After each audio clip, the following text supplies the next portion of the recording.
Sir, the railways are really the nerve system of the whole country. It connected India like anything. And minus railway, India cannot be called as India of today. This vast country, south to north, east to west, it's a very vast country. But that country is absolutely now united mainly because of the railways.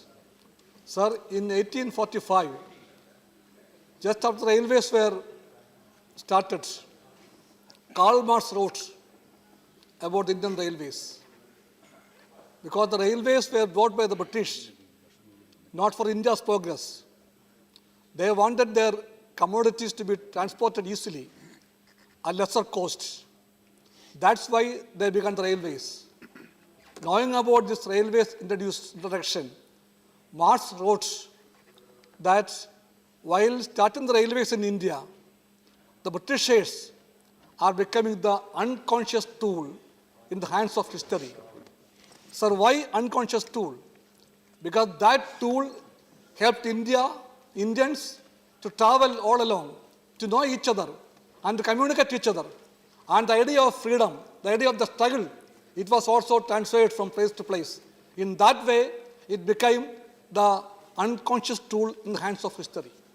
And that unconscious tool, later in the independent India, it became a conscious tool in the Indian system that it gave the maximum number of employment for the Indian youths. Railways, the second biggest railway line in the whole world, that's Indian Railways. It is providing the maximum number of jobs for the Indian youths. And now we know that the railways are not doing that job. It has forgotten completely the social aspects of the railways. The social commitment of the railways are being forgotten. So around 3 lakhs vacancies are there in the railways today, which is unfilled.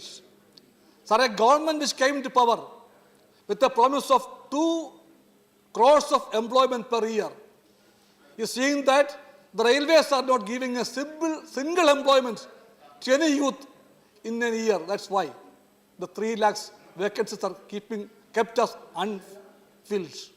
I request the minister, while he replies, please tell us the exact number of the vacancies available in Indian Railways. And tell this House what's the plan of the government to fill the vacancies there. Otherwise, these promises alone cannot help us. Sir, we remember one old story. Sir, please, sir.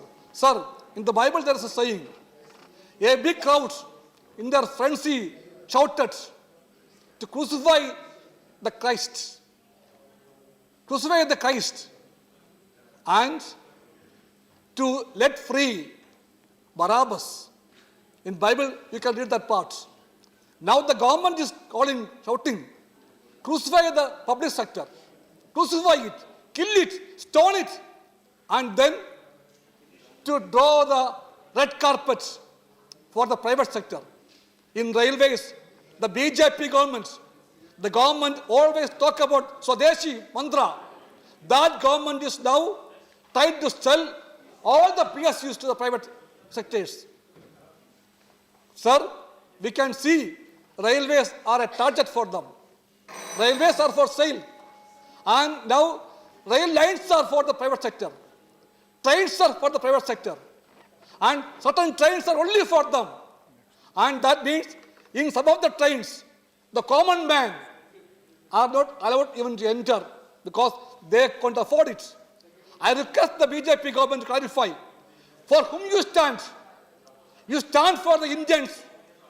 Do you stand for the Indian poor? Or do you stand for the rich of the country? What you do in the railways compel us to believe that this is the government of the rich, by the rich, and for the rich. Sir, one more point, sir. No. Sir, my state of Kerala, the place where the people travel in the railways only after payments, only with the tickets. There are nobody in Kerala who are traveling without tickets. And that is the state which is often being neglected in a cruel way. Sir, no trains there, no new trains there, no new bogies there.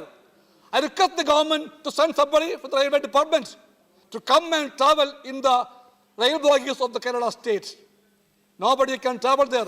So ugly, so old, and even the compartments are not fit for a human being to travel, sir. Thank you. I request the government Shri Vijay Sai Reddy. to urgently do that. These new old bogies are replaced by the Shri new Vijay bogies. Sai Reddy, please. Thank you, Vice Chairman.